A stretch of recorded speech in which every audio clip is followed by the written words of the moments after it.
तरह के आह्वान से, अपने चुनावी कार्यक्रम रद्द कर देने से आप क्या दिखा रहे हैं, क्या दिखाना चाहते हैं? आप ये बताना चाह रहे हैं कि भारत के मुसलमान उस आतंकवादी के साथ खड़े हैं जिसने कई लोगों को नुकसान पहुंचाया है, जिसने कई लोगों की जान ली है, कई मासूम लोगों को मारा है?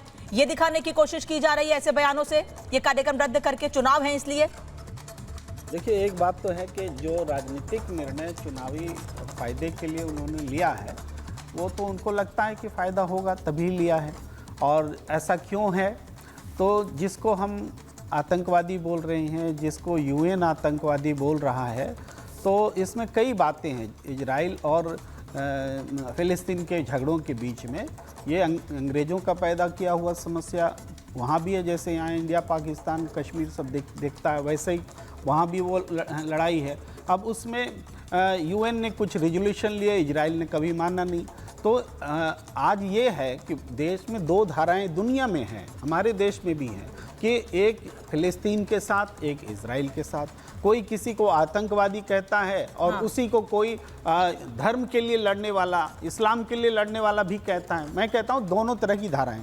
लेकिन हम क्या विदेश में घट रही घटना के लिए, किसी हिजबुल्लाह के लिए, किसी नजरुल्लाह के लिए, जो भी है विदेश के किसी व्यक्ति के लिए, हम क्या अपने देश की नेता को आतंकवादी कहेंगे? नहीं, आतंकवादी नहीं, आतंकवादी कहना नहीं सर, आतंकवादी कहना या आतंकवादी कहने का मौका देना कौन दे रहा है? नहीं कहना चाहिए अपने देश के नेता को। नहीं तो आप ऐसे आतंकवादी संगठन का समर्थन भी नहीं कर सकते हैं ना। वोट बैंक की राजनीति के लिए भारत के मुसलमानों को भड़काना और एक आतंकवादी संगठन के लिए मुसलमानों को एकजुट होने की बात करना, सर समझदार है भारत का मुसलमान, जानता है उसे क्या करना है। एक बात आ रही है, अगर महबूबा मुफ्ती को आप उस आतंकवादी का सपोर्टर और आतंकवादी कह दें, कल को इजराइल अगर मिसाइल दाग दे महबूबा मुफ्ती के घर में, तो क्या हम बर्दाश्त करेंगे?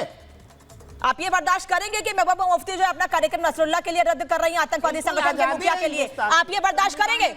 आप ये बर्दाश्त कर रहे हैं? आप ये बर्दाश्त कर सकेंगे? विचारों कर्नल सिंह, विचारों की अभिव्यक्ति के नाम पे लोगों को भड़काने की आजादी नहीं हो सकती है।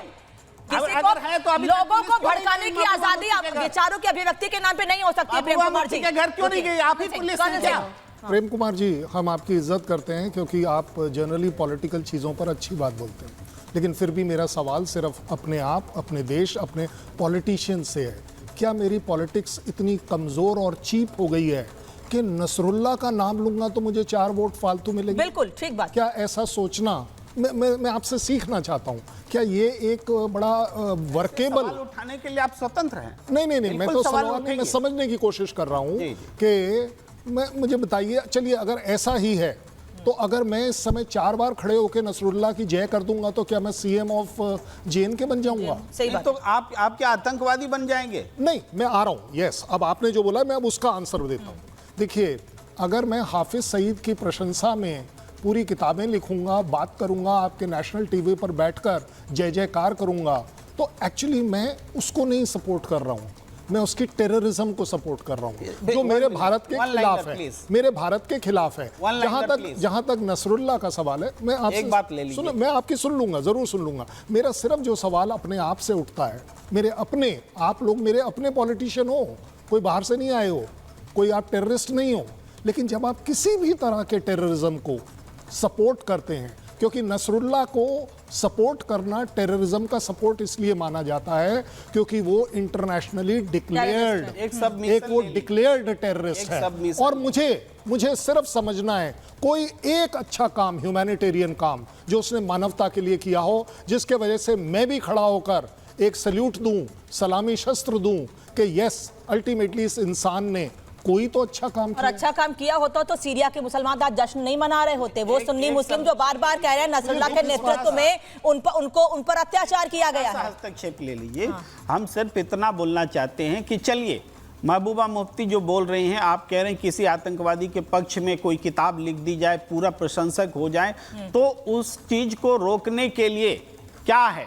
हमारे देश में क्या कानून नहीं है इस चीज को रोकने के लिए कि हम केवल डिफेम करेंगे, पॉलिटिक्स करेंगे? अगर महबूबा मुफ्ती पॉलिटिक्स कर रही हैं, बाकी लोग भी महबूबा को गाली देके पॉलिटिक्स अंबर जैदी कर रहे हैं। अंबर जैदी उस राजनीति में, आपने राइट वोट बैंक में आप उन लोगों को क्यों खींच रही हैं जिनका उससे कोई मतलब नहीं है? महबूबा मुफ्ती उन लोगों को क्यों खींच रही हैं जिनका नसरुल्लाह से या उस आतंकवादी संगठन से कोई मतलब नहीं है? वो तो जश्न मना रहे हैं। मेरा सवाल सिर्फ मेरे देश के पॉलिटिशियन से है कि आपको अगर स्वतंत्रता है, आपको स्वतंत्रता है बोलने की, अपना ओपिनियन रखने की, तो आपका एक अपने देश के लिए कर्तव्य भी है कि आप किसी भी तरह की टेररिज्म की प्रशंसा न करें। Very nice sir, very nice. Ambar Zaidi मेरे साथ अहमद साहब भी जुड़ गए हैं, आ रही हूँ सर आपके पास। जी देखिए, महबूबा मुफ्ती बहुत ही बेहतरीन मैं कहूँगी वो नेता हो सकती है, राजनेता हो सकती है, लेकिन जिस तरह से वो मौके का फायदा उठाकर उम्मा के इमोशंस का फायदा अपनी लोकल पॉलिटिक्स के लिए उठाना चाहती है, तो ये मौके पे चौका मारना इसको कहते हैं। ये एक टेरर सिंपैथाइजर के तौर पे आप देखें या किसको किस तरह से देखते हैं, क्योंकि हसन नसरुल्लाह को यूएस डेजिग्नेटेड टेररिस्ट के तौर पर देखा जाता है, लेकिन अगर हम उम्मा के तौर पर बात करें तो उम्मा का जो ग्लोबल कॉन्सेप्ट है वो सब एक साथ पूरे मुसलमानों को जोड़ता है। अगर ईरान और फिलिस्तीन या ये जो सारे पॉलिटिकल जियोपॉलिटिकल कॉन्फ्लिक्ट्स हैं, ये ईरान की और इजराइल के बीच की बात है, उसका भारत के मुसलमानों से कोई लेना देना नहीं होना चाहिए। भारत के मुसलमानों को ये समझना होगा कि हम भारतीय हैं और जो कुछ भी ईरान में, लेबनान में, इजराइल में या फिलिस्तीन में कहीं पे भी घट रहा है उससे हमारा लेना देना नहीं है। भारत एक नेशन के तौर पर इजराइल या फिर फिलिस्तीन में कहीं पे भी किसी के भी साथ कोई भी घटना हो रही है या फिर मानव अधिकार का उल्लंघन हो रहा है, भारत हमेशा साथ में खड़ा आया है। लेकिन आप इस तरह से सड़कों पे उतर कर आते हैं, इस तरह से मातम करते हैं। हमारे जब फौज के कोई जवान या फिर हमारे जनरल शहीद होते तो इस तरह से मातम नहीं होता। आप जो विदेश के इस तरह के जो मिशनरीज के लीडर्स होते, चीफ्स होते, उसके लिए आप मातम करते थे। तो कहीं ना कहीं जो फंडामेंटल्स है उसमें बहुत बड़ी त्रुटि है जो पूरी दुनिया देख रही है। और अब मुसलमानों को यह समझना होगा कि हमें अपने देश की बात, अपने डोमिसाइल की बात करनी होगी। अगर आप इसमें और इस वक्त बदलाव नहीं कर पाएंगे तो मुझे लगता है कि ऑलरेडी बहुत देर हो चुकी है, एक सिविलाइजेशनल वॉरफेयर चल रहा है और ये हाई टाइम है कि मुसलमानों को समझकर अपने फंडामेंटल्स को करेक्ट करना होगा। अब जहां के वहां बन के रहिए, अगर आप उम्मा है तो फिर आप एक हो जाइए, क्योंकि पूरी उम्मा 180 करोड़ होकर 75 लाख जूस पे किस तरह से 75 लाख जूस उन पे 180 करोड़ पे हावी पड़ गए। अगर आप में इतना दम होता ना तो आप जूस को हरा गए होते। और आज आप जूस को उकसाकर आप पूरी उम्मा को उकसाने के लिए आप कहते हैं कि आप सड़कों पे आ जाइए। आप क्या चाहते हैं? जो अंबर आ रही हूं वापस आपके पास। अहमद अयाज साहब, आप देर से जुड़े इसलिए मैं देरी से आपके पास आ रही हूं, माफी चाहूंगी। सर मेरा सवाल यह है कि हिजबुल्लाह का चीफ मारा गया, उसको लेबनान में मारा गया, उसको इजराइल ने मारा, भारत में उस पर वोट बैंक की राजनीति क्यों?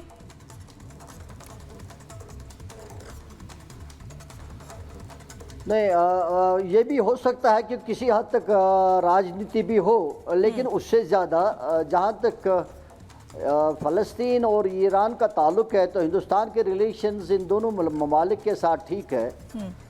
और चूँकि ईरान से ये मामला जुड़ा हुआ है, जहाँ तक हसन नसरुल्लाह का ताल्लुक़ है, तो ईरान में कोई भी डेवलपमेंट हो या फ़लस्तीन में ऐसी कोई डेवलपमेंट हो, स्वाभाविक है कि यहाँ जहाँ तक जम्मू कश्मीर का ताल्लुक़ है और ख़ास तौर और इसके अलावा शायद हिंदुस्तान में जो भी मुसलमान हैं उनके ऊपर भी शायद इसका एक मोमेंट हो जाएगी, एक